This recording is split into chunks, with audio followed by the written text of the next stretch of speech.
ಮಾತರ್ಮೇ ಮಾತರಿಶ್ವನ್ನ ಪಿತರತುಲಗುರೋ ಭ್ರಾತರಿಷ್ಟಾಪ್ತಬಂಧೋ ಸ್ವಾಮಿನ್ ಸರ್ವಾಂತರಾತ್ಮನ್ನ ಜರ ಜರಯಿತರ್ಜನ್ಮ ಮೃತ್ಯಾಮಯಾನಾಂ ನಿರ್ನಿಮಿತ್ತಾಂ ನಿರ್ವ್ಯಾಜಾಂ ನಿಶ್ಚಲಾಂ ತದ್ಗುಣಗಣ ಬೃಹತೀಂ ಶಾಶ್ವತೀಮಾಚುದೇವ ನಾರಾಯಣಂ ನಮಸ್ಕೃತ್ಯ ನರಂ ಚೈವ ನರೋತ್ತಮಂ ದೇವೀಂ ಸರಸ್ವತೀಂ ವ್ಯಾಸಂ ತತೋ ಜಯಮುದೀರಯೇ ವಿಜಾನತಾಮವಿತ್ತಸ್ಯ ಮಧ್ವಸ್ಯ ಜಗತಿ ಗುರೋಃ ಪೂರ್ವಾಚಾರ್ಯಮಹಿಷ್ಠಾನಾಂ ಇಯಂ ಪ್ರಣತಿಮಾಲಿಕಾ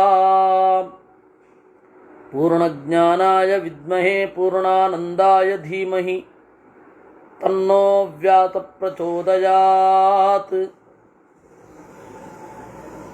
ನಾರಾಯಣಾಯ ವಿದ್ಮಹೇ ವಾಸುದೇವಾಯ ಧೀಮಹಿ ಪೂರ್ಣಜ್ಞಾನಾಯ ವಿದ್ಮಹೇ ಪೂರ್ಣಾನಂದಾಯ ಧೀಮಹಿ ತನ್ನೋ ವ್ಯಾತ ಪ್ರಚೋದಯಾತ್ ಅತ್ರಾಪ್ಯುದಾಹರಂತೀಮಂ ಇತಿಹಾಸಂ ಪುರಾತನಂ ಪ್ರತರ್ದನೋ ಮೈಥಿಲಶ್ಚ ಸಂಗ್ರಾಮಂ ಯಸ್ಯ ಚಕ್ರತುಃ. ಅತ್ರಾಪಿ ಉದಾಹರಂತೀಮಂ. ನಿನ್ನೆ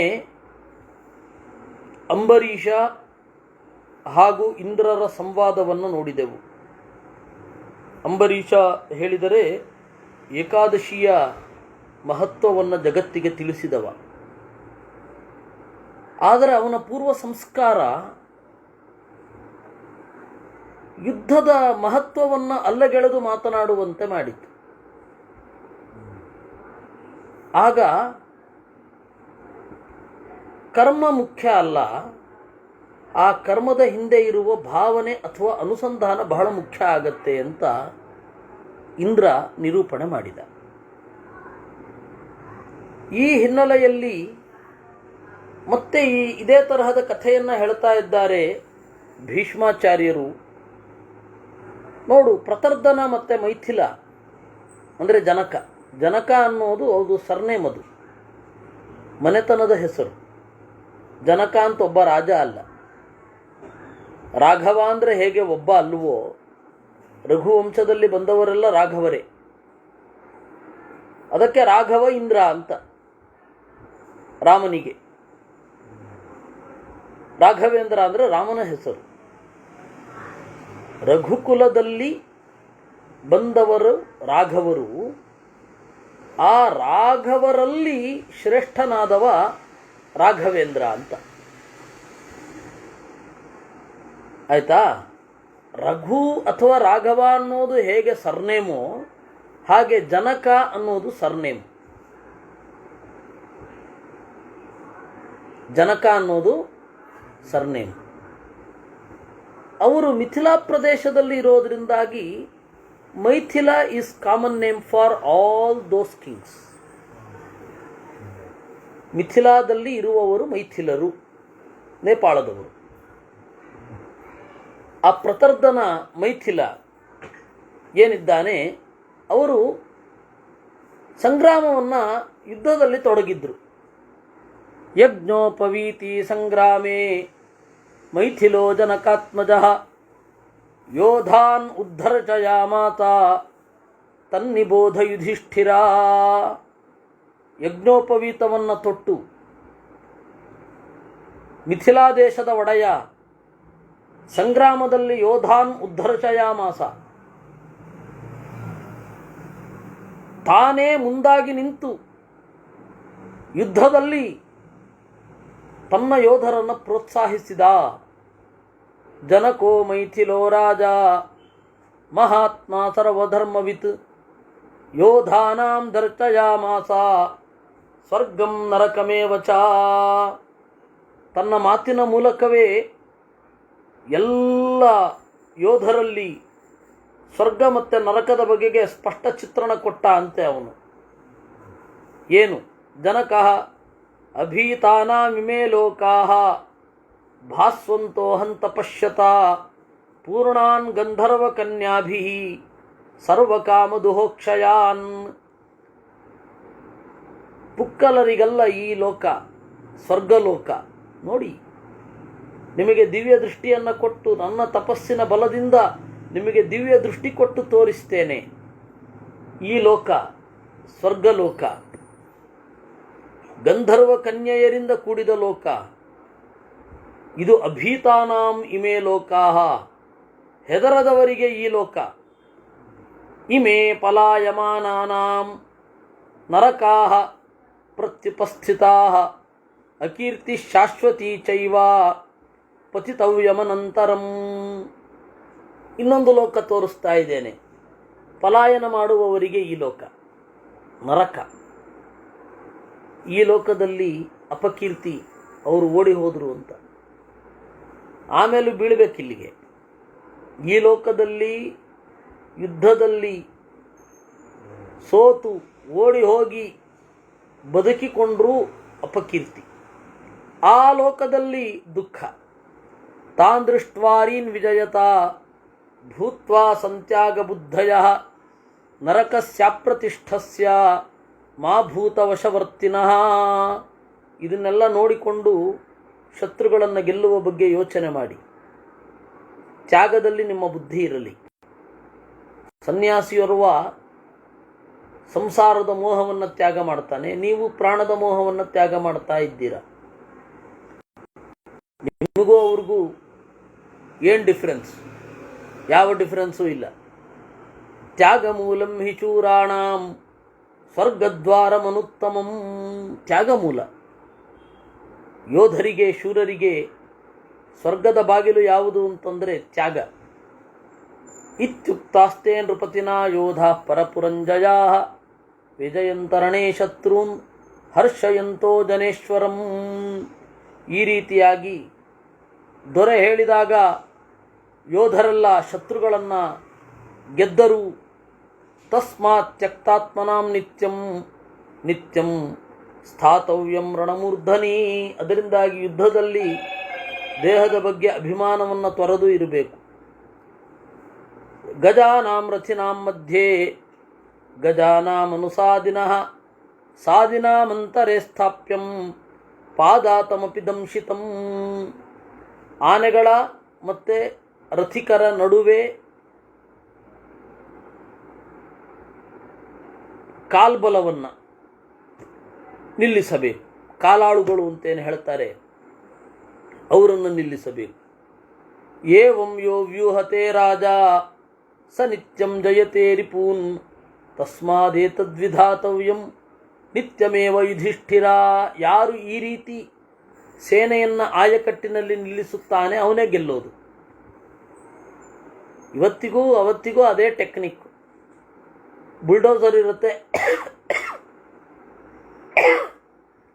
ಇರುತ್ತೆ, ಹಾಗೂ ಮೇಲ್ಗಡೆ ವಿಮಾನ ಇರುತ್ತೆ. ಅವೆರಡರ ಕಣ್ಗಾವಲಿನಲ್ಲಿ ಕಾಲಾಳುಗಳು ಸಾಗುತ್ತಾರೆ. ಇದೇ ಟೆಕ್ನಿಕ್ ಅವತ್ತು ಇವತ್ತು ಇರುವಂಥದ್ದು. ಆದರೆ ಅವತ್ತು ಉಪಯೋಗಿಸ್ತಾ ಇದ್ದದ್ದು ರಥ ಮತ್ತು ಆನೆ, ಮಧ್ಯದಲ್ಲಿ ಕಾಲಾಳುಗಳು. ಇವತ್ತು ಬುಲ್ಡೋಸರ್ ಬಳಸ್ತಾರೆ. ಇನ್ಫ್ಯಾಕ್ಟ್ ಇಸ್ರೇಲನ್ನು ಗೆಲ್ಲುವಾಗ ಇಸ್ರೇಲ್ನಲ್ಲಿ ನಾವು ಮೈಸೂರು ಮಹಾರಾಜರ ಕಡೆಯವರು ಸಪೋರ್ಟ್ ಮಾಡಿದ್ರು. ಅವಾಗ ಮೈಸೂರಿನ ಮಹಾರಾಜರು ಸಪೋರ್ಟ್ ಮಾಡಿದರು. ಮೈಸೂರಿನ ಮಹಾರಾಜರು ಸಪೋರ್ಟ್ ಮಾಡಿದಾಗ ಮೈಸೂರಿನಿಂದ ಹೊರಟದ್ದು ಗಜ ಯೋಧರೇ, ಅದು ಅಶ್ವಯೋಧರೇ.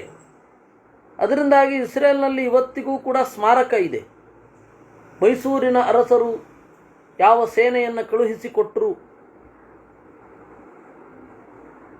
ಅವರಿಂದಲೇ ನಾವು ಗೆದ್ದೆವು ಅಂತ ಇದೆ.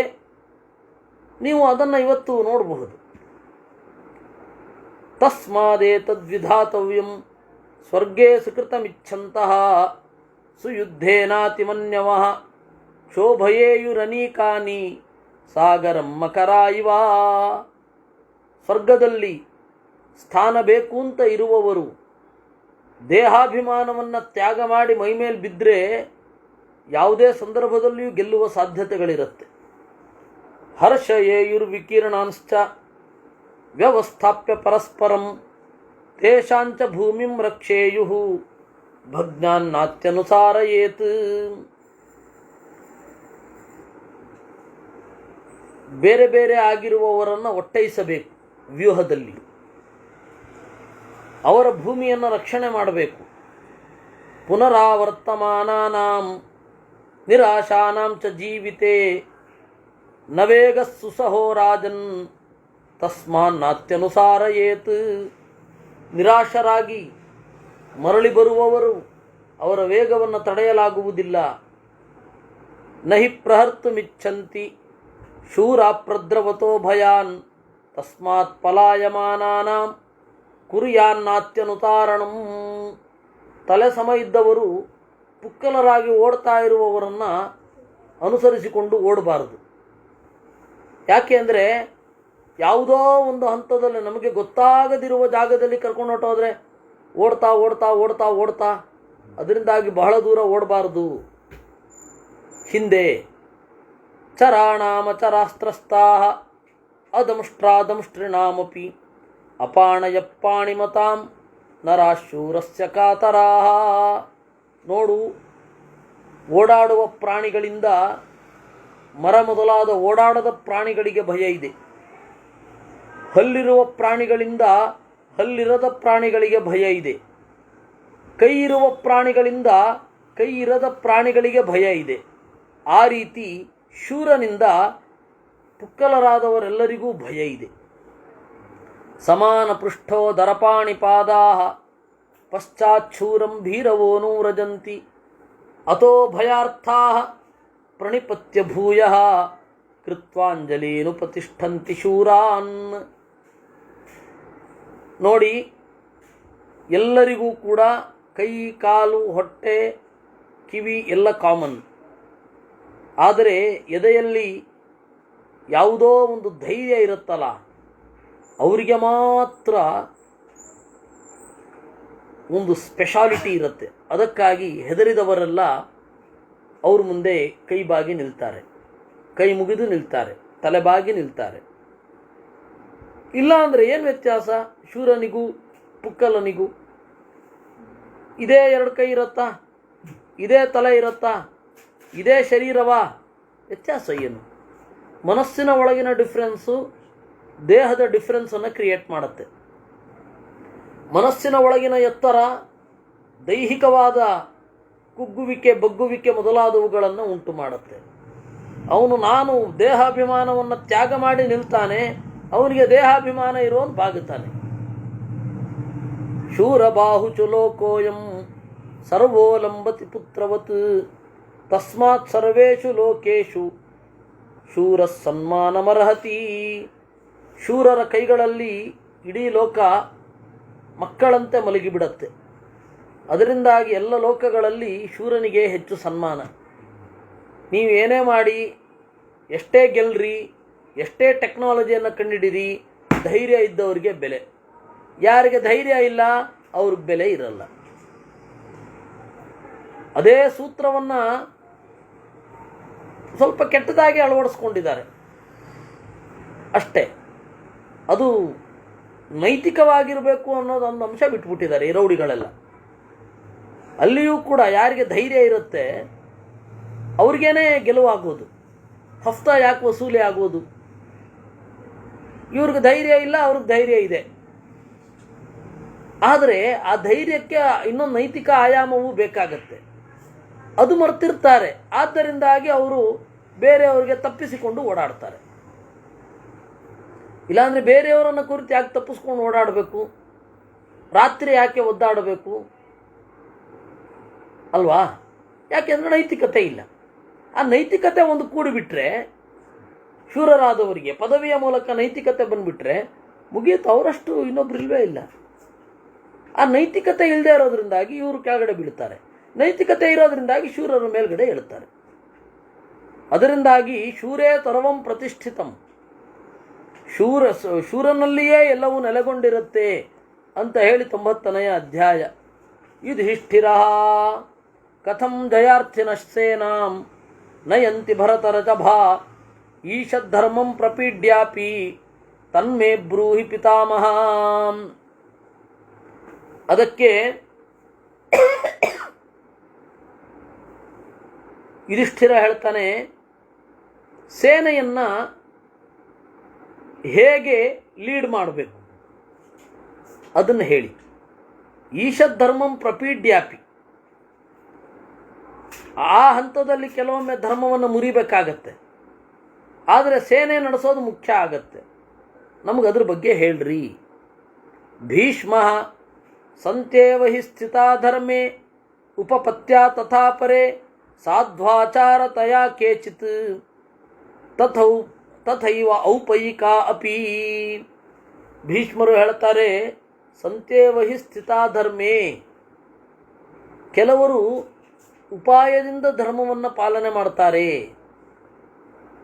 ಧರ್ಮ ಅಂದರೆ ಅದೊಂದು ಶುಷ್ಕವಾದ ರೂಲ್ಗಳಲ್ಲ, ಹೀಗೆ ಮಾಡಬೇಕು, ಇದು ಮಾಡಿದ್ರೆ ಧರ್ಮ ಇಲ್ಲ. ಆ ತರಹದ್ದನ್ನು ನಾವು ಒಪ್ಪಲ್ಲ, ನಾವಲ್ಲ, ಯಾರೂ ಒಪ್ಪಲ್ಲ, ಯಾವ ಜ್ಞಾನಿಗಳೂ ಒಪ್ಪೋದಿಲ್ಲ. ಕೇಚಿತ್ ಸಾಧು ಆಚಾರತಯ, ಕೆಲವರು ಜೀವನದಲ್ಲಿ ಒಳ್ಳೆ ನಡೆ ಇರುತ್ತೆ, ನೀತಿ ಇರುತ್ತೆ, ಅದೇ ಧರ್ಮ ಅಂತ ಅಂದುಕೊಂಡಿರ್ತಾರೆ. ತಥೈವ ಔಪಯಿಕ ಅಪಿ, ಹಾಗೆ ಉಪಾಯದಿಂದ ಸಾಧನೆ ಮಾಡಿ ಗುರಿ ಯಾವುದು ಅಂತ ಹೋಗ್ತಾರೆ. ಹೀಗೆ ಧರ್ಮ ಅನ್ನೋದು 2-3 ತರಹ ಇದೆ. ಉಪಾಯ ಧರ್ಮಾನ್ ವಕ್ಷ್ಯಾಮಿ ಸಂಸಿದ್ಧಾನ್ ಅರ್ಥಸಿದ್ಧಯೇ ದುರ್ಮರ್ಯಾದಾದಸ್ಯ ವಸ್ತು ಭವಂತಿ ಪರಿಪಂಥಿನಃ. ಆದರೆ ಉಪಾಯ ಧರ್ಮದ ಬಗ್ಗೆ ನಾನು ಹೇಳ್ತೇನೆ. ಅಂದರೆ ಧರ್ಮಕ್ಕೆ ಸಾಧನವಾದದ್ಯಾವುದು ಅಂತ ದೇಶ ಕಾಲಗಳಿಗೆ ಅನುಗುಣವಾಗಿ ಅವರು ಚಿಂತನೆ ಮಾಡ್ತಾರೆ. ಕೆಲವರು ದೇಶ ಕಾಲ ಬಿಟ್ಟುಬಿಡ್ತಾರೆ, ಧರ್ಮ ಅಂತ ಮಾತ್ರ ಹೋಗ್ತಾರೆ. ಕೆಲವೊಬ್ಬರು ಆಚಾರದಲ್ಲಿ ಮಾತ್ರ ಕಾನ್ಸಂಟ್ರೇಟ್ ಮಾಡ್ತಾರೆ. ಆಚಾರ ಅಂದರೆ ನೀತಿ. ಕೆಲವೊಬ್ಬರು ನೀತಿಯ ನಡೆಯನ್ನು ಮಾತ್ರ ಕಾನ್ಸಂಟ್ರೇಟ್ ಮಾಡ್ತಾರೆ. ಕೆಲವೊಬ್ಬರು ನಾವು ಈ ದೇಶ ಕಾಲಗಳಿಗೆ ಅನುಗುಣವಾಗಿ ಹೇಗೆ ಇರಬೇಕು, ಟಾರ್ಗೆಟ್ ಯಾವುದು, ಅಚೀವ್ಮೆಂಟ್ ಯಾವುದು, ಇದನ್ನೆಲ್ಲ ಚಿಂತನೆ ಮಾಡ್ತಾರೆ. ಆದರೆ ಯಾಕೆ ಹೀಗೆ ಮಾಡಬೇಕಾಗತ್ತೆ ಅಂದರೆ, ದುರ್ಮರ್ಯಾದ ದಸ್ಯ ವಸ್ತು ಭವಂತಿ ಪರಿಪಂಥಿನ. ನಮ್ಮ ಶತ್ರುಗಳು ಯಾರು? ಕಳ್ಳರು. ಅವರು ಏನು ಬೇಕಾದರೂ ಮಾಡ್ತಾರೆ. ಅದಕ್ಕೆ ಅವರಿಗೆ ಟಕ್ಕರ್ ಕೊಡಲಿಕ್ಕೆ ನಾವು ಏನು ಬೇಕಾದರೂ ಮಾಡಲಿಕ್ಕೆ ತಯಾರಿರಬೇಕು. ಸೈನ್ಯವನ್ನು ಚೆನ್ನಾಗಿ ನಡೆಸುವ ವಿಧಾನವೇ ಇದು. ಅದರಿಂದಾಗಿ ಧರ್ಮ ಅಂತಂದರೆ ದೇಶ ಕಾಲಕ್ಕೆ ಅನುಗುಣವಾದ ಧರ್ಮ, ಅದನ್ನು ಉಪಾಯ ಧರ್ಮ ಅಂತ ಕರೀತಾರೆ. ಈ ಉಪಾಯ ಧರ್ಮ ಎಲ್ಲರಿಗೂ ಅನ್ವಯಿಸುತ್ತೆ ಮಾತ್ರ.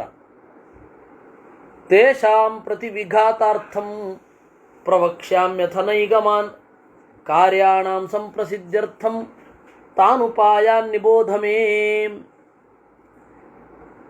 ಈ ತರಹದ ಶತ್ರುಗಳ ಪ್ರವಿಘಾತಾರ್ಥಂ, ಯಾಕೆಂದರೆ ಅವರಿಗೆ ನಯಾ ಪೈಸೆ ನೀತಿ ಗೀತಿ ಏನೂ ಇರಲ್ಲ.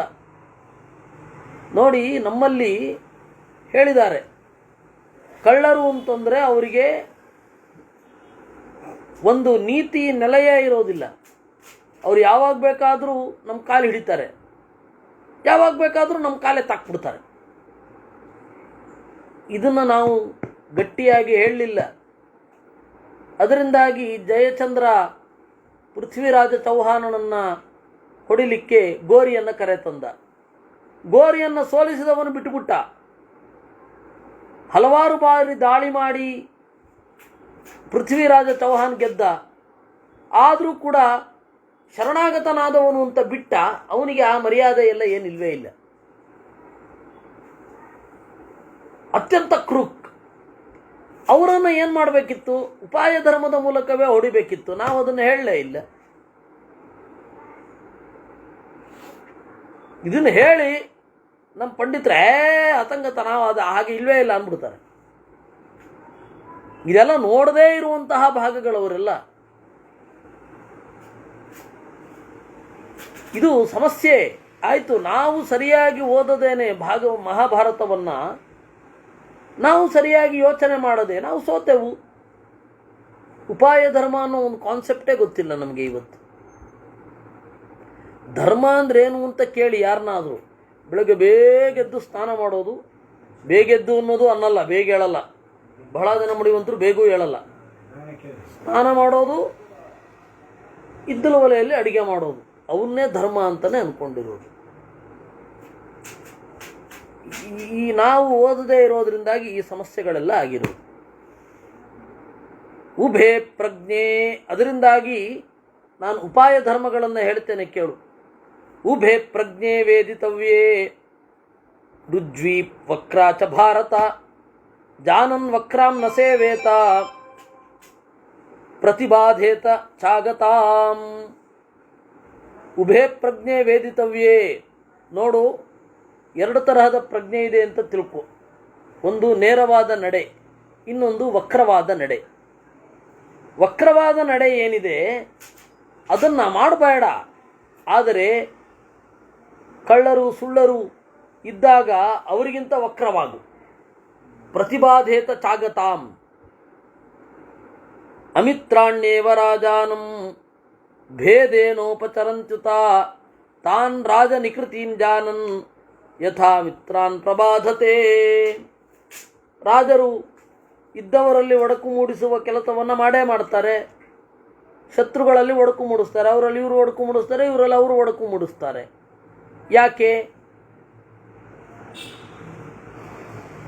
ಬುದ್ಧಿಭೇದ ಉಂಟಾಗಲಿ ಅಂತ.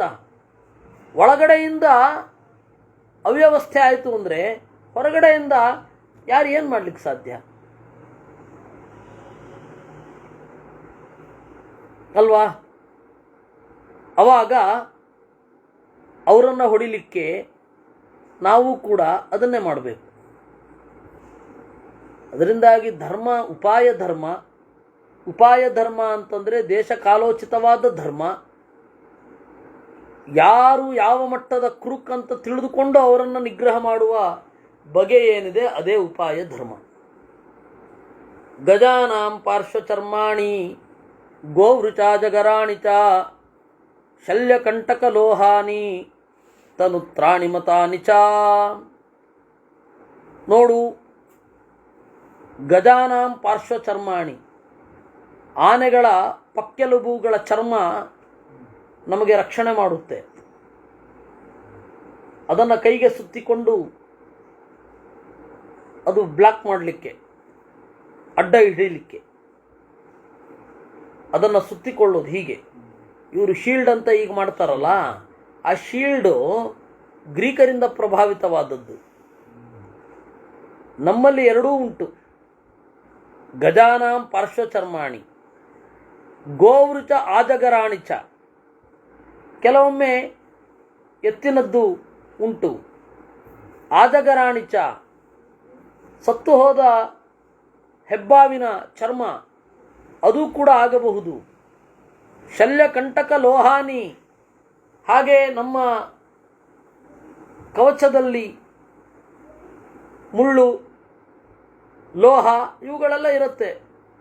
ಪೀತಾನಿ ಚೈವ ಶಸ್ತ್ರಾಣಿ ಸನ್ನಾಹ ಪೀತಲೋಹಕಾ ನಾನಾರಂಜನ ರಕ್ತಾಸ್ಯು ಪತಾಕಾ ಕೇತವಶ್ಚಯೇ. ಪೀತಾನಿ ಚೈವ ಶಸ್ತ್ರಾಣಿ, ಚೆನ್ನಾಗಿ ಎಣ್ಣೆ ಹಾಕಿದ ಶಸ್ತ್ರಗಳು ಅಥವಾ ವಿಷ ಮೊದಲಾದವುಗಳನ್ನು ಬೆರೆಸಿದ ಶಸ್ತ್ರಗಳು. ಸನ್ನಾಹ ಪೀತಲೋಹಕಾಹ, ಹಾಗೆ ಎಣ್ಣೆಯ ತಕ್ಕದಾದ ಮಾಲೀಸ್ ಮಾಡಿರುವ ಕವಚಗಳು.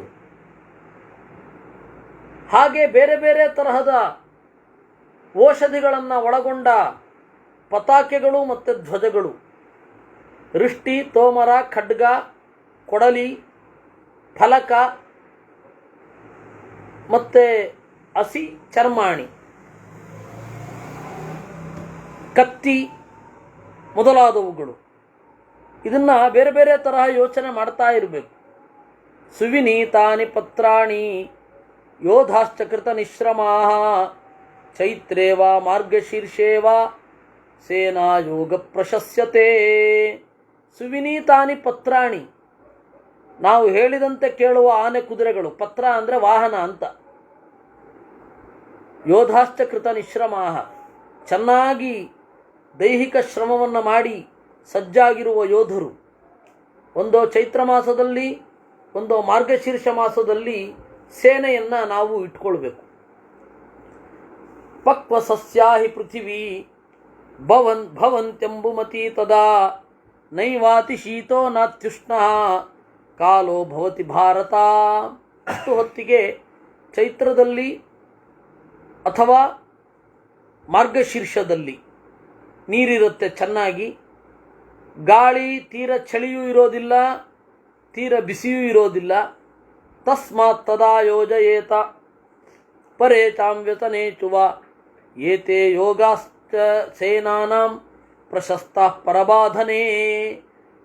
ಆಗಲೇನೆ ಸೈನ್ಯವನ್ನು ಸಜ್ಜುಗೊಳಿಸಬೇಕು. ಪ್ರಾಕ್ಟೀಸ್ ಮಾಡಲಿಕ್ಕೆ ಅದೇ ಯೋಗ್ಯವಾದದ್ದು. ಅಥವಾ ಬೇರೊಬ್ಬರಿಗೆ ಕಷ್ಟ ಇದ್ದಾಗ, ಬೇರೊಬ್ಬರು ಕಷ್ಟ ಕೊಡ್ತಾರೆ ಅಂತಾದಾಗ ಬಹಳ ಮುಂದೆನೇ ಸೈನ್ಯವನ್ನು ಸಜ್ಜುಗೊಳಿಸಬೇಕು. ಉದವಾನ್ ತೃಣವಾನ್ ಮಾರ್ಗ ಸಮೋಗಮ್ಯ ಪ್ರಶಸ್ಯತೆ ಚಾರೈ ಸುವಿದಿತಾಭ್ಯಾಚ ಕುಶಲೈರ್ವನಗೋಚರೈ. ಸೈನ್ಯ ಹೋಗುವ ದಾರಿಯಲ್ಲಿ ನೀರಿದೆಯಾ ಅಂತ ನೋಡಬೇಕು, ಹುಲ್ಲಿದೆಯಾ ಅಂತ ನೋಡಬೇಕು. ಮೊದಲೇ ನೀವು ಆ ಸ್ಪಾಟ್ ಇನ್ಸ್ಪೆಕ್ಷನ್ಗೆ ಹೋಗೋದಲ್ಲ, ಮೊದಲೇನೆ ಅದನ್ನೆಲ್ಲ ತಿಳ್ಕೊಂಡಿರಬೇಕು. ಚಾರರಿಂದ ತಿಳ್ಕೊಂಡಿರಬೇಕು. ಕಾಡಿನಲ್ಲಿರುವವರನ್ನು ಸಂಪರ್ಕ ಮಾಡಿರಬೇಕು. ಅವರಿಗೆ ಎಲ್ಲ ಈ ವಿಷಯವನ್ನು ಹೇಳಬೇಕು. ನಹ್ಯರಣ್ಯಾನಿ ಚಕ್ಯಂತೆ ಗಂತು ಮೃಗಗಣೈರಿವ ತಸ್ಮಾತ್ ಸೇನಾಸು ತಾನೇವ ಯೋಜಯಂತಿ ಜಯಾರ್ಥಿನಃ. ಅರಣ್ಯಗಳಲ್ಲಿ, ಅರಣ್ಯ ಪ್ರದೇಶದಲ್ಲಿ ಸೀದಾ ಹೋಗ್ಬಿಡ್ಲಿಕ್ಕಾಗಲ್ಲ. ಜಿಂಕೆ ಹೋದಾಗ ಹೋಗ್ಬಿಡ್ಲಿಕ್ಕಾಗತ್ತೆ ಸೈನ್ಯ? ಅಲ್ಲಿರೋರ್ನೆಲ್ಲ ವಿಶ್ವಾಸಕ್ಕೆ ತೆಗೆದುಕೊಂಡು ಹೋಗಬೇಕು.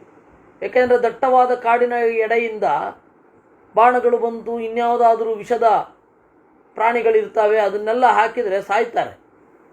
ಅದರಿಂದಾಗಿ ಮೊದಲು ಒಂದು ಸರ್ತಿ ಯೋಚನೆ ಮಾಡಿರಬೇಕು. ಸ್ಪಾಟ್ ಇನ್ಸ್ಪೆಕ್ಷನ್ ಮಾಡಿ ಎಲ್ಲವನ್ನ ನೋಡಿಕೊಂಡು ಆಮೇಲೆ ಮುಂದುವರಿಬೇಕು. ಬೇಡರ ಸಹಾಯ ಪಡೆದಿರಬೇಕು. ಕಾಡಿನಂಚಿನಲ್ಲಿ ಬೇಡರಿಗೆ ಬಹಳ ಉಪಕಾರಿಗಳಾಗಿರಬೇಕು. ಆವಾಸಸ್ಥೋ ಯವಾನ್ ಮಾರ್ಗ ಪರ್ಯಾಕಾಶ ಪ್ರಶಸ್ಯತೆ ಪರೇಶಾಮುಪಸರ್ಪಾಣಾಂ ಪ್ರತಿಘಾತಸ್ತಥಾ ಭವೇತ್ ಆಕಾಶಂ ಹಿ ವನಾಭ್ಯಾಸಂ ಮನ್ಯಂತೆ ಗುಣವತ್ತರಂ. ನೀರಿರುವ, ಹೆಚ್ಚು ಮರಗಿಡಗಳಿರದ ಜಾಗವನ್ನು ಆರಿಸಿಕೊಳ್ಳಬೇಕು ಸೇನೆ ನಿಲ್ಲಲಿಕ್ಕೆ. ಮರಗಿಡಗಳಿಂದ ದಟ್ಟವಾಗಿದ್ದರೆ ನಮ್ಮನ್ನು ಎಲ್ಲಿಂದ ಬೇಕಾದರೂ ಆಕ್ರಮಣ ಮಾಡಬಹುದು. ಆಯ್ತಾ? ಆಕಾಶಂಭಿ ವನಾಭ್ಯಾಸಂ, ಕಾಡಿನ ಹತ್ತಿರ ಇರುವ ಖಾಲಿ ಜಾಗವೇ ಅತ್ಯಂತ ಉತ್ತಮ ಸೇನೆ ಉಳ್ಕೊಳ್ಳಿಕ್ಕೆ. ಇಕ್ಕಟ್ಟಿನಲ್ಲಿ ಇದ್ದರೆ ಅಥವಾ ಮರಗಿಡಗಳ ಎಡೆಯಿಂದ ಇದ್ದರೆ ನಮ್ಮನ್ನು ಮೋಸ ಮಾಡುವ ಅವಕಾಶ ಉಂಟು.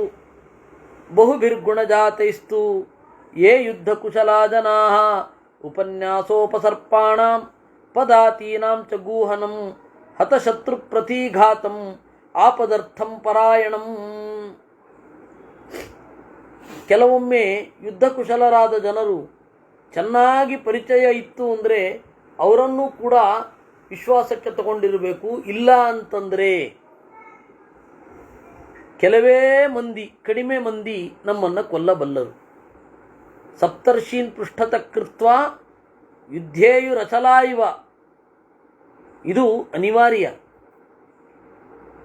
ಅಕರ್ದಮಾನ್ ಅನುದಕಾಂ ಅಮರ್ಯಾದಾಮಲೋಷ್ಟಕಾಂ ಅಶ್ವಭೂಮಿಂ ಪ್ರಶಂಸಂತಿ ಯೇ ಯುದ್ಧ ಕುಶಲಾ ಜನಾಃ. ಕುದುರೆ ಓಡಬೇಕು ಅಂತಂದರೆ ಅಕರ್ದಮಾಂ, ಹೆಚ್ಚು ಕೆಸರಿರಬಾರದು. ಯಾಕೆಂದರೆ ಕುದುರೆಯ ಗೊರಸುಗಳಲ್ಲಿ ಸಿಕ್ಕಿಕೊಂಡು ವಿಪರೀತ ಕೆಸರಿತ್ತು ಅಂತಂದರೆ ರೋಗ ಬರುವ ಸಾಧ್ಯತೆಗಳಿದೆ ಕುದುರೆಗಳಿಗೆ. ಕುದುರೆಗಳಿಂದ ಕೂಡಲೇ ಸವಾರರಿಗೆ ರೋಗ ಬರುತ್ತೆ. ಶಿವಾಜಿ ಹೇಗೆ ಸತ್ತಿದ್ದು ಅಂದ್ಕೊಂಡ್ರಿ? ಅವನಿಗೆ ಬರಿಮೈಯ ಕುದುರೆಯನ್ನು ನಡೆಸುವ ಅಭ್ಯಾಸ ಇತ್ತಂತೆ, ನಾವು ಕೇಳಿದ್ದು ಇದನ್ನು. ಆ ಕುದುರೆಯ ಒಂದು ಹುಣ್ಣು ಅವನಿಗೂ ತಾಗಿತ್ತು. ಸಂಕ್ರಾಂತಿ ಆಯಿತು. ಅದರಿಂದಾಗಿ ಅಕರ್ದಮಾಂ ಅನುದಕಾಂ, ನೀರು ಎತ್ತರೆತ್ತರದಲ್ಲಿ ಇರಬಾರದು, ಕುದುರೆಯ ವೇಗ ಕಡಿಮೆ ಆಗುತ್ತೆ, ಹೊರಗಡೆಯಿಂದ ದಾಳಿ ಜಾಸ್ತಿ ಆಗುತ್ತೆ. ಅದರಿಂದಾಗಿ ಅಕರ್ದಮಾಂ ಅನುದಕಾಂ. ಅಮರ್ಯಾದಾಂ, ಗಡಿಗಳೇ ಸ್ಪಷ್ಟವಾಗಿ ಇಲ್ಲದೆ ಇರೋ ಕಡೆ ಹೋಗಬಾರದು. ಅಲೋಷ್ಟಕಾಂ, ಇನ್ನು ಯಾವುದು ಇದಿರಬಾರ್ದು. ಲೋಷ್ಟ ಅಂತಂದರೆ ಮಣ್ಣಿನ ಹೆಂಟೆ, ಅವುಗಳು ಜಾಸ್ತಿ ಇರಬಾರದು. ಆ ತರಹದ ಜಾಗದಲ್ಲಿ ಯತೋ ವಾಯುರ್ ಯತಃ ಸೂರ್ಯೋ ಯತಃ ಸೋಮಸ್ತತೋ ಜಯಃ ಪೂರ್ವಂ ಪೂರ್ವಂ ಜಾಯ ಯೇಷಾಂ ಸನ್ನಿಪಾತೆ ಯುಧಿಷ್ಠಿರ. ಎಲ್ಲಿ ಚಂದ್ರ ಸ್ಪಷ್ಟವಾಗಿ ಕಾಣ್ತಾನೋ, ಎಲ್ಲಿ ಸೂರ್ಯ ಸ್ಪಷ್ಟವಾಗಿ ಕಾಣ್ತಾನೋ, ಎಲ್ಲಿ ಗಾಳಿ ಬೀಸುತ್ತೋ ಆ ಜಾಗವನ್ನೇ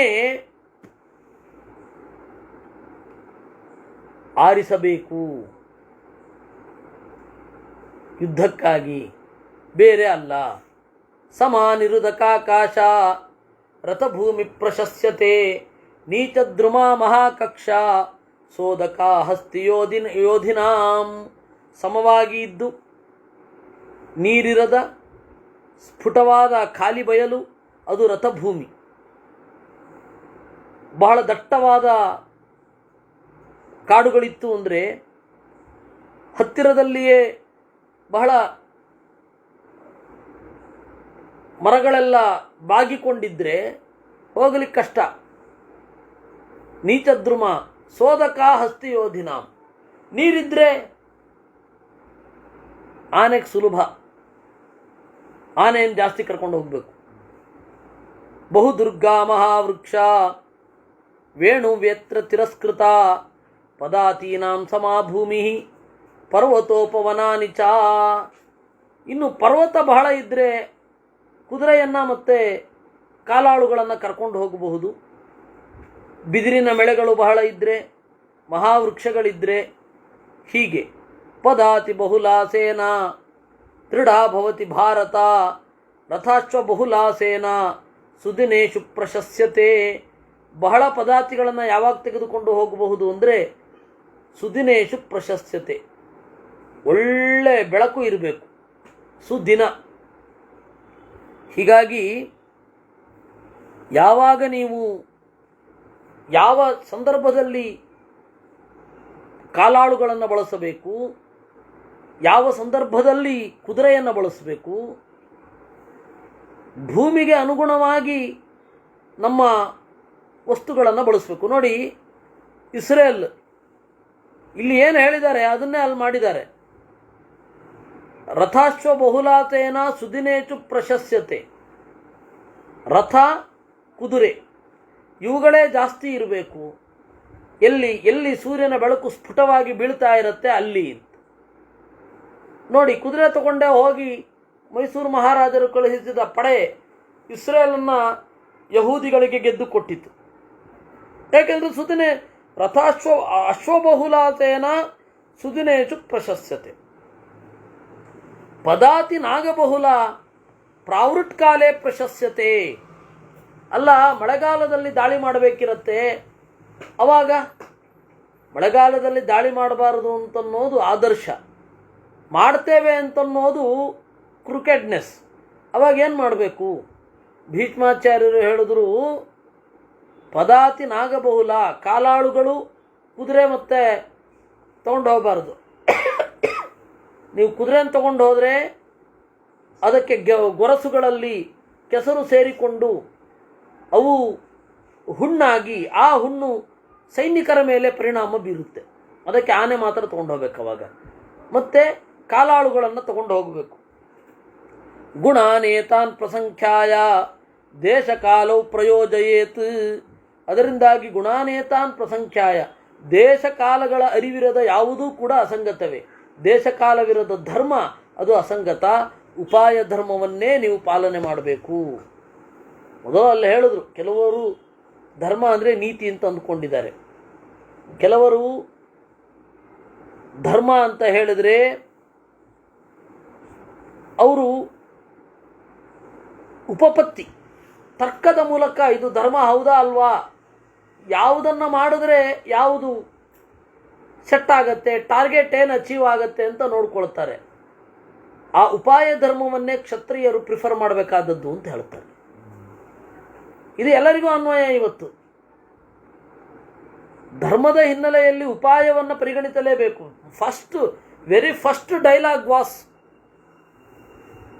ಭೀಷ್ಮಾಚಾರ್ಯರು ಡೆಲಿವರ್ ಮಾಡಿದ ವೆರಿ ಫಸ್ಟ್ ಡೈಲಾಗ್, ಸಂತೇವಹಿ ಸ್ಥಿತಾ ಧರ್ಮೇ ಉಪಪತ್ಯ ತಥಾ ಪರೇ ಸಾಧ್ವಾಚಾರಚಯಾ ಕೇತತ್ ತಥೈವ ಔಪಯಿಕಾಪಿ ಉಪಾಯ ಧರ್ಮಾನ್ ವಕ್ಷ್ಯಾಮಿ ಸಂಸಿದ್ಧಾನ್ ಅರ್ಥಸಿದ್ಧಯೇ ಅಂತ.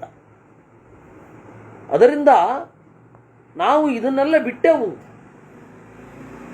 ಇವತ್ತು ನಮ್ಮ ದೇಶದ ಪರಿಸ್ಥಿತಿ ಮತ್ತು ಇತಿಹಾಸವನ್ನು ನೋಡ್ತಾ ಇದ್ದರೆ ಎಂತೆಂಥ ಅವಕಾಶ ಕಳ್ಕೊಂಡ್ವಿ ಅಂತ ಆಗತ್ತೆ ಅಲ್ವಾ. ಮೋಕ್ಷೆ ಪ್ರಯಾಣೆ ವಿಜಯಂ ಲಭತೆ ನಿತ್ಯಂ. ಅದರಿಂದಾಗಿ ಏವಂ ಸಂಚಿಂತ್ಯಯೋ ಯಾತಿ ತಿಥಿ ನಕ್ಷತ್ರ ಪೂಜಿತಃ ವಿಜಯಂ ಲಭತೆ ನಿತ್ಯಂ ಸೇನಾಂ ಸಮ್ಯಗ್ ವಿಚಾರಯನ್. ಹೀಗೆ ತಿಥಿ ನಕ್ಷತ್ರಗಳನ್ನು ಇಟ್ಟುಕೊಂಡು ಸೇನೆಯನ್ನು ಮುನ್ನಡೆಸಬೇಕು. ಯಾಕಪ್ಪ ತಿಥಿ ನಕ್ಷತ್ರ? ಫಲಜ್ಯೋತಿಷ ಅಲ್ಲ, ಸಿದ್ಧಾಂತದ ಜ್ಯೋತಿಷ. ಸಿದ್ಧಾಂತದ ಜ್ಯೋತಿಷದಲ್ಲಿ ಮಳೆ ಯಾವಾಗ ಬರುತ್ತೆ, ಹೇಗೂ ಯಾವ ನಕ್ಷತ್ರಗಳ ಯೋಗ ಇದ್ದರೆ ಮಳೆ ಬರುತ್ತೆ, ಎಲ್ಲಿ ಚಳಿ ಜಾಸ್ತಿ ಆಗತ್ತೆ, ಇವುಗಳನ್ನೆಲ್ಲ ಮ್ಯುಂಡೇನ್ ಆಸ್ಟ್ರಾಲಜಿ ಅಂತ ಕರೀತಾರಲ್ಲ, ಅದು ಪ್ರಕೃತಿಯನ್ನು ನೋಡಿ ನಮಗೆ ಗೊತ್ತಾಗುವಂಥದ್ದು. ಅದರಲ್ಲಿ ಖಾತ್ರಿ ಮಾಡಿಕೊಂಡು ಇವತ್ತು ಮಳೆ ಬರುತ್ತಾ ಬರಲ್ವಾ ಇತ್ಯಾದಿಗಳನ್ನು ಮುಂದುವರಿಸ್ಕೊಂಡು ಹೋಗಬೇಕು. ಅದಕ್ಕೆ ತಿಥಿ ನಕ್ಷತ್ರಗಳು ಬೇಕಾಗಿರೋದು. ಯಜ್ಞಕ್ಕೆ ಯಾಕೆ ಬೇಕು? ಮೊದಲು ಫಲಜ್ಯೋತಿಷ ಅಂತನ್ನುವ ಕಲ್ಪನೆ ಇರಲಿಲ್ಲ. ಮೊದಲು ಜ್ಯೋತಿಷ ಅಂತ ಹೇಳಿದ್ರೆ ಲಗಧನ ಹಿನ್ನೆಲೆಯಲ್ಲಿ ನೋಡಿದ್ರೆ ತಿಥಿ ನಕ್ಷತ್ರಗಳದ್ದೇ. ಯಾವ ನಕ್ಷತ್ರದಲ್ಲಿ ಏನು ಕೆಲಸ ಮಾಡಬೇಕು ಅಂತ ತೈತ್ತಿರಿಯ ಬ್ರಾಹ್ಮಣದಲ್ಲಿ, ಮೈತ್ರಾಯಣೀಯ ಬ್ರಾಹ್ಮಣದಲ್ಲಿ, ಕಾಠಕ ಬ್ರಾಹ್ಮಣದಲ್ಲಿ ಯಾವ ನಕ್ಷತ್ರ ಇದ್ದಾಗ ಏನು ಕೆಲಸ ಮಾಡಬೇಕು, ಯಾವ ನಕ್ಷತ್ರದ ಅಭಿಮಾನಿ ಯಾವ ಕೆಲಸದ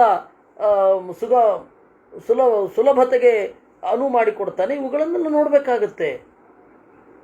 ಅದರಿಂದಾಗಿ ತಿಥಿ ನಕ್ಷತ್ರ ಪೂಜಿತ ಅಂದರೆ ಇಲ್ಲಿಗೆ ಬೀದಿಗೊಬ್ಬರು ಇದ್ದಾರಲ್ಲ ಅವ್ರು ಅಲ್ವೇ ಅಲ್ಲ.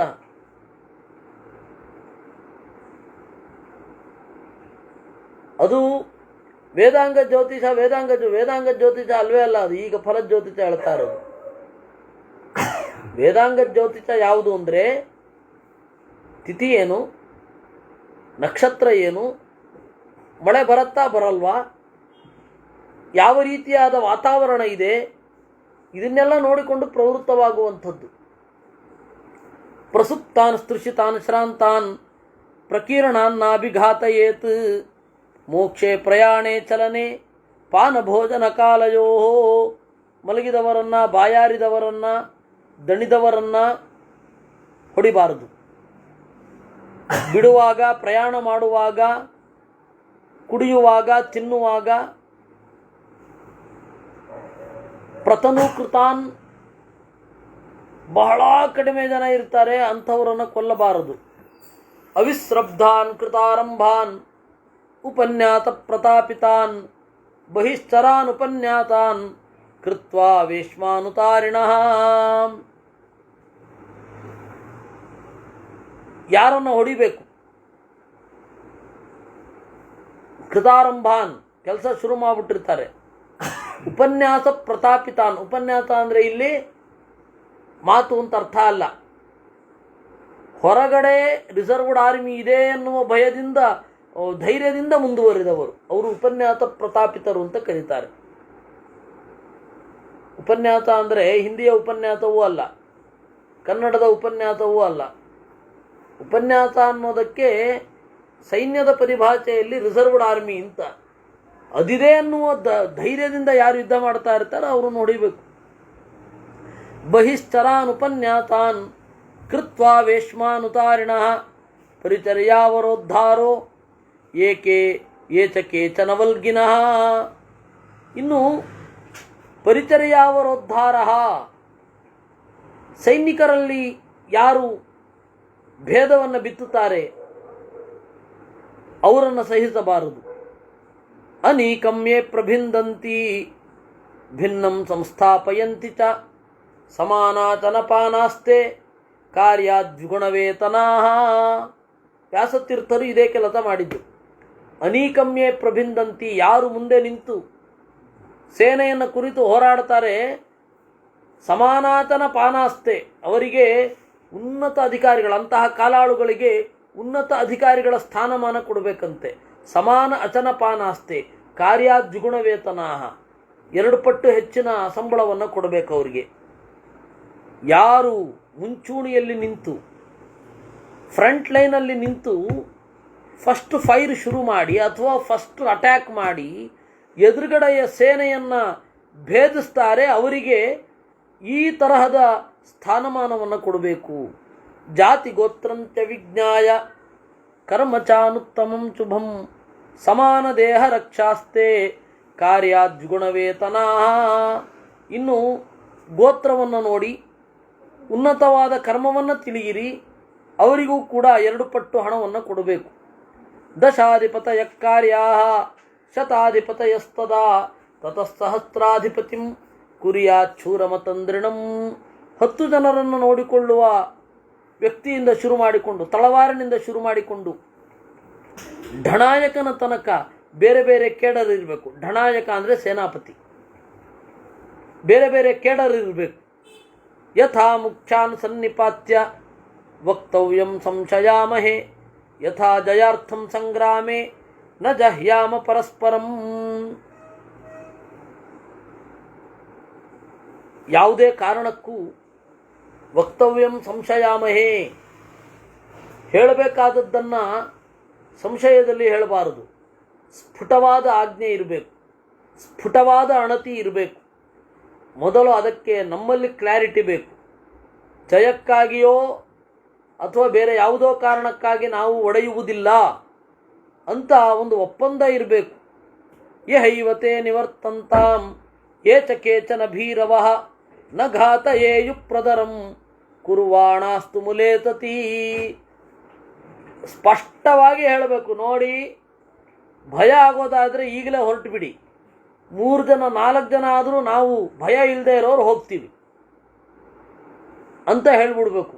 ಯಾಕೆಂದರೆ ಭಯಗೊಂಡಿರುವವರು ಸತ್ರು ಅಂತ ತಿಳ್ಕೊಳ್ಳಿ, ಅವರು ಕೂಡ ಶೌರ್ಯದಿಂದ ಹೋರಾಡಿ ಸತ್ತಿದ್ದಾರೆ ಅಂತ ಬಹಳ ಜನ ಅಂದ್ಕೊಂಡ್ಬಿಡ್ತಾರೆ. ಅದರಿಂದ ಸೇನಾಧಿಪತಿಗೆ, ಪುಕ್ಕಲರಿಗೆ ಸತ್ತ ಮೇಲೆ ಒಳ್ಳೆ ಕೀರ್ತಿಯೂ ಸಿಗಬಾರದು ಅಂತ ಕ್ಲಾರಿಟಿ ಇರಬೇಕು ಅವನಿಗೆ. ಇಲ್ಲಿ ತನಕ ಬಹಳ ಗಂಭೀರದ್ದಾಯ್ತು. ಒಂದು ಕಥೆ ಹೇಳ್ತೀನಿ ನಿಮಗೆ, 2 ಕಥೆ. ಒಂದು ಕಥೆಯಲ್ಲಿ ಒಬ್ಬ ಹೋದ ಯೋಧ, ನಿವೃತ್ತ ಆಗಿದ್ದ, ರಿಟೈರ್ಡ್ ಆಗಿತ್ತು, ರಿಟೈರ್ಡ್ ಆರ್ಮಿ ಮ್ಯಾನ್ ಹೋಗಿದ್ದ. ಒಳ್ಳೆಯ ಯೋಧನ ಚಿತ್ರ ಒಂದಿತ್ತು, ಹೆಲ್ಮೆಟ್ ಹಾಕಿಕೊಂಡು ಪೂರ್ತಿ ಕಣ್ಪಟ್ಟಿ ಇದ್ದು, ಯಾರು ಅಂತ ಗೊತ್ತಾಗಲ್ಲ, ಆದರೆ ದೊಡ್ಡ ಯೋಧ ಅಂತ ಗೊತ್ತಾಗತ್ತೆ. ಅವನಿಗೆ ಭಾರಿ ಆಸೆ ಆಯಿತು. ಈ ಚಿತ್ರ ಎಷ್ಟು ಅಂತ ಕೇಳಿದ. ಅದಕ್ಕೆ ಅವನು ಹೇಳಿದ ಅಂತೆ, ಒಂದಿಷ್ಟು ಅಮೌಂಟ್ ಹೇಳ್ದ. ಆ ಅಮೌಂಟ್ ಇವನ ಕೈನಲ್ಲಿ ಇರಲಿಲ್ಲ. ಸರಿ ಬಂದ್ಬಿಟ್ಟ ವಾಪಸ್. ಚೌಕಾಸಿ ಮಾಡ್ದ, ಆಗಲಿಲ್ಲ, ಬಂದ. ಇನ್ನೊಬ್ಬನ ಹತ್ರ ಹೋದ. ಆದರೆ ಆ ಫ್ರೆಂಡ್ ಇದಾನಲ್ಲ, ಒಬ್ಬ ಫ್ರೆಂಡ್ ಮನೆಗೆ ಹೋದ. ಆ ಫ್ರೆಂಡ್ ಈ ಚಿತ್ರವನ್ನು ಮೊದಲೇ ತಂದಿಟ್ಕೊಂಡಿದ್ದ. ಯಾರಿದು ಅಂತ ಕೇಳ್ದ. ನಮ್ಮ ಮುತ್ತಾತ ಅಂತ. ಇವನು ಗೊತ್ತಿದೆ, ಇವನು ಆ ಚಿತ್ರವನ್ನು ತೆಗೆದುಕೊಳ್ಬೇಕು ಅಂತ ಅಂದುಕೊಂಡಿದ್ದ. ಆದರೆ ಇವನ ಕೈಯಲ್ಲಿ ಆಗಿರಲಿಲ್ಲ. ಅದೇ ಚಿತ್ರ ನನ್ನ ಫ್ರೆಂಡ್ ಮನೆಯಲ್ಲಿದೆ. ಫ್ರೆಂಡನ್ನು ಕೇಳಿದ್ರೆ ಹೇಳ್ದ, ಇದು ನಮ್ಮ ಮುತ್ತಾತ ಅಂತ. ಅದಕ್ಕೆ ಅವನು ಅಂದ್ಕೊಂಡಂತೆ, ಇನ್ನೊಂದು ಸ್ವಲ್ಪ ದುಡ್ಡು ಜಾಸ್ತಿ ಆಗಿರೋ ನಮ್ಮ ಮುತ್ತಾತ ಆಗಿರ್ತಿದ್ದ ಅಂತ. ಈ ತರಹದ ಅವಕಾಶವಾದಿಗಳನ್ನು ಸೈನ್ಯದಲ್ಲಿ ಮೊದಲೇ ಗುರುತಿಸಿ ಆಚೆ ಇಡಬೇಕು. ಅದಕ್ಕೆ ಸೈನಿಕನಾದವನು ಯಾವ ರೀತಿ ಭಾಷಣ ಮಾಡಬೇಕು ಅಂತ, ಯಹೈವತೆ ನಿವರ್ತಂತಾಂ ಏಚ ಕೇಚನ ಭೀರವಃ, ಎಷ್ಟು ಕ್ಲಾರಿಟಿ ಇರಬೇಕು ಸೇನಾ ನಾಯಕನಿಗೆ ಅಂತ. ಇನ್ನೊಬ್ಬ ಊರಿಗೆ ಬಂದ, ಭಾರೀ ಸನ್ಮಾನ ಅವನಿಗೆ, ಸೈನಿಕನಾಗಿ ಗೆದ್ದು ಬಂದ ಅಂತ ವಿಯೆಟ್ನಾಮಲ್ಲಿ. ಭಾರಿ ಸನ್ಮಾನ ಅವನಿಗೆ. ಏನಪ್ಪ ಏನು ಮಾಡಿದೆ ನೀನು ಯುದ್ಧದಲ್ಲಿ? ಕೈ ಕತ್ತರಿಸ್ದೆ, ಕಾಲು ಕತ್ತರಿಸ್ದೆ, ತಲೆ ಯಾಕೆ ಕತ್ತರಿಸಲಿಲ್ಲ? ಅದನ್ನೆಲ್ಲ ಮೊದಲೇ ಬೇರೆಯವರು ಯಾರೋ ಕತ್ತರಿಸ್ಬಿಟ್ಟಿದ್ರು ಅನ್ನೋಂತ. ಹಾಗೆ ಈ ತರಹದ ಅವಕಾಶವಾದಿಗಳು, ಅಪೋರ್ಚುನಿಸ್ಟ್ಗಳು, ಫಾಲ್ಸ್ ಪ್ರೆಸ್ಟೀಜನ್ನು ತಮ್ಮ ತಲೆಯಲ್ಲಿ ತುಂಬಿಕೊಂಡವರು, ಇಂಥವ್ರನ್ನೆಲ್ಲ ಸೇನೆಯಲ್ಲಿ ಇರಿಸಬಾರದು. ಮೊದಲೇ ಕ್ಲಾರಿಟಿ ಇರಬೇಕು ಅವನಿಗೆ, ಸೇನಾ ನಾಯಕನಿಗೆ. ಪ್ರತಿಯೊಬ್ಬ ಸೇನಾನಿಗಳ ಅಥವಾ ಸೇನೆಯವರ ಸೈನಿಕರ ಮನಸ್ಸನ್ನು ಹೊಕ್ಕು ನೋಡುವಷ್ಟು ಛಾತಿ ಇರಬೇಕು ಅವನಿಗೆ. ಅದಕ್ಕೆ ಅವನು ಹೇಳಬೇಕಂತೆ,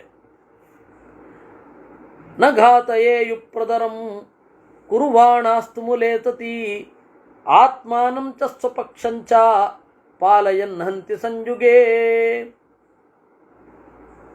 ನೋಡಿ, ನಿಮಗೆ ಬಾಣ ಕೊಟ್ಟಿರೋದು ಬೇರೆಯವ್ರ ಕೈನಲ್ಲಿ ಸಾಯ್ಲಿಕ್ಕಲ್ಲ, ನೀವು ಅದನ್ನು ಪ್ರಯೋಗಿಸಲಿಕ್ಕೆ. ಬಾಣವನ್ನು ಹಾಗೇ ಇಟ್ಟುಕೊಂಡಿರುವವರೇ ಬರೋದಾದರೆ ದಯವಿಟ್ಟು ಬರಬೇಡಿ, ಹೊರಟು ಬಿಡಿ. ದ್ರವ್ಯನಾಚೋ ವಧೋ ಕೀರ್ತಿ ಅಯಶಶ್ಚ ಪಲಾಯನೆ ಅಮನೋಜ್ಞ ಸುಖಾವಾಚ ಪುರುಷಸ್ಯ ಪಲಾಯತಃ. ನೀವು ಈ ಯುದ್ಧದಲ್ಲಿ ಓಡಿ ಹೋದ್ರಿ ಅಂದರೆ ದ್ರವ್ಯನಾಶ, ಓಡಿ ಹೋಗ್ತಾ ಇರಬೇಕಾದ್ರೂ ಸಾಯಿಸೋದೆ, ಅಕೀರ್ತಿ ಎಲ್ಲ ಪಲಾಯನ ಮಾಡ್ತಾ ಇದ್ರೆ ಇವೆಲ್ಲ ಅಮನೋಜ್ಞಾ ಸುಖಾವಾಚ. ನಾಳೆ ಪೀಳಿಗೆಯವರು ನಿಮಗೆ ಅಸುಖವಾದ, ನಿಮ್ಮ ಮನಸ್ಸಿಗೆ ನೋವುಂಟು ಮಾಡುವ ಮಾತನ್ನ ಆಡ್ತಾರೆ. ಪ್ರವಿಧ್ವಸ್ತೋಷ್ಠದಂತಸ್ಯ ನ್ಯಸ್ತಶಸ್ತ್ರಾಯುಧಸ್ಯ ಚ ಹಿತ್ವಾ ಪಲಾಯಮಾನಸ್ಯ ಸಹಾಯಾನ್ ಪ್ರಾಣಸಂಚಯೇ. ಗಡಗಡ ನಡುಗುವ ತುಟಿಯ ಆಯುಧವನ್ನು ಕೆಳಗಡೆ ಇಟ್ಟು ಕೈಗಳನ್ನು ಮೇಲೆತ್ತಿ ಸಹಾಯಕ್ಕೆ ಅಂತ ಕರೆದು ಓಡ್ತಾ ಇರುವವ ಸ್ಥಿತಿ ನಿಮ್ಮ ಶತ್ರುಗಳಿಗೆ ಬರಬೇಕೇ ವಿನಃ ನಿಮಗಲ್ಲ. ದ್ವಿಷತಾಮಸ್ತು ನಸ್ತಥ ಮನುಷ್ಯಾಪಶದಾಹ್ಯೇತೆ. ಈ ತರಹ ಯಾರು ಓಡ್ತಾರೆ ಅವರು ಮನುಷ್ಯ ಅಪಸದರು. ಆ ಕಾರಣದಿಂದ ಹೀಗಾಗೋದಾದರೆ ಮೊದಲೇ ಹೋಗಿಬಿಡಿ. ಸಂಪ್ರಯುದ್ಧೇ ವಿನಿಕೃಷ್ಟೇ ವಾ ಸತ್ಯಂ ವಾ ಯದಿ ವಾ ನೃತಂ ಪ್ರಗೃಶ್ಯ ಬಾಹೂನ್ ಕ್ರೋಚೇಯು ಹಂತ ಭಗ್ನಾಃ ಪರೇ ಯುಧಿ. ಕೆಲವೊಮ್ಮೆ ಅಪಿವಾ ಉದ್ಧರಚಣಂ ಕುರ್ಯಾತ್, ಗಟ್ಟಿಯಾಗಿ ಪ್ರಜೆಗಳನ್ನು, ಸೈನ್ಯದವರನ್ನು ಪ್ರೋತ್ಸಾಹಿಸಿ ಸುಳ್ಳು ಪ್ರಚಾರ ಮಾಡಿದ್ರೂ ಪರವಾಗಿಲ್ಲ, ನಾವೇ ಗೆಲ್ತಾ ಇದ್ದೀವಿ ಅಂತ. ಸುಳ್ಳು ಪ್ರಚಾರದಿಂದಲೇ ಗೆಲ್ಲುವ ಸಾಧ್ಯತೆಗಳು ಇವೆ. ಸಂಹತಾನ್ ಯೋಧಯೇದಲ್ಪಾನ್ ಕಾಮಂ ವಿಸ್ತಾರಯೇದ್ ಬಹೂನ್ ಸೂಚಿ ಮುಖಮನೀಕಂ ತ್ಯಾತ್ ಅಲ್ಪಾನಾಂ ಬಹುಭಿಸ್ಸಹ. ಬಹಳ ಜನ ಶತ್ರುಗಳಿದ್ದಾರೆ, ನಾವು ಅಲ್ಪರಿದ್ದೇವೆ. ಆಗ ಎಲ್ಲರೂ ಒಟ್ಟಾಗಿ ನಿಂತ್ಕೊಳ್ಬೇಕು. ವ್ಯೂಹವನ್ನು ಚದುರಿಸಿ, ಸೈನ್ಯವನ್ನು ಚದುರಿಸಿ ಯುದ್ಧ ಮಾಡುವಷ್ಟು ಕಾನ್ಫಿಡೆನ್ಸ್ ಇಲ್ಲ ನಮಗೆ. ಎಲ್ಲರೂ ಒಟ್ಟಾಗಿ ಸಾಗಬೇಕು. ಸಂಪ್ರಯುದ್ಧೇ ನಿಕೃಷ್ಟೇವಾ ಆಸಂ ನನ್ನೋ ಮಿತ್ರಬಲಂ ಪ್ರಹರದ್ವಮಭೀತವತ್. ಕೆಲವೊಮ್ಮೆ ಸುಳ್ಳು ಹೇಳಿದ್ರೂ ಪರವಾಗಿಲ್ಲ, ಇನ್ನೇನು ನಮ್ಮ ಮಿತ್ರರ ಸೈನಿಕರು ಬರ್ತಾ ಇದ್ದಾರೆ, ಭೀತರಾಗದೆ ಹೊಡಿರಿ ಅಂತ ಹೇಳಬೇಕು. ನೀವು ಹೇಳಿದ್ದು ಸುಳ್ಳಿರಬಹುದು, ಆದರೆ ಅವನಲ್ಲಿ ಹತ್ತಿಸುವ ಕಿಡಿ ನಿಜವಾದದ್ದು. ಹೀಗೆ ನೀವು ಶತ್ರುಗಳನ್ನು ಗೆಲ್ಲಬೇಕು ಅಂತ ಭೀಷ್ಮಾಚಾರ್ಯರು ನಿರೂಪಣೆ ಮಾಡಿದ್ರು ಅನ್ನುವಲ್ಲಿಗೆ 91ನೆಯ ಅಧ್ಯಾಯ. ಅದಕ್ಕೆ ಭೀಷ್ಮ ಯುಧಿಷ್ಠಿರ ಕೇಳ್ತಾನೆ 92ನೆಯ ಅಧ್ಯಾಯದಲ್ಲಿ, ಯೋಧರು ಅವ್ರ ಲಕ್ಷಣ ಹೇಳಿ ನಮಗೆ ಅಂತ. ಆಗ ಯೋಧರ ಲಕ್ಷಣವನ್ನು 21 ಶ್ಲೋಕದಿಂದ ನಿರೂಪಣೆ ಮಾಡ್ತಾರೆ.